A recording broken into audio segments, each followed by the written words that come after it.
Hello दोस्तों, राधे राधे।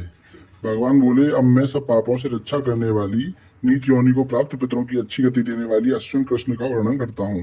वो समय पहले महिष्मती नामक नगर में इंद्रसेन नामक राजा राज्य करता था। एक दिन नारद मुनि ने उनके राज्य में आकर राजा से कहा कि तुम्हारे पिता किसी पाप से नरक में पड़े हुए हैं और यातनाएं भोग रहे हैं। अपने पिता को नरक में से छुड़ाकर स्वर्ग में पहुंचाने के लिए आपको अश्विन कृष्ण एकादशी का व्रत करना चाहिए। राजा ने कहा, मैं अवश्य व्रत करूंगा, कृपा कर इसकी संपूर्ण विधि भी बताने का कष्ट करें। नारद जी बोले, हे राजन, अश्विन कृष्ण दशमी को दिन प्रातःकाल स्नान आदि से निवृत्त होकर पितरों का श्राद्ध करके ब्राह्मण भोजन करा करके आप एक समय भोजन करें। एकादशी को सुबह पवित्र होकर भगवान सालिग्राम की मूर्ति के सामने श्रद्धा से प्रणाम करके प्रार्थना करें कि मैं आपकी शरण में हूँ, मेरी रक्षा करो, मुझ पर प्रसन्न हो। फिर ब्राह्मणों को भोजन कराकर अच्छी दक्षिणा देवें।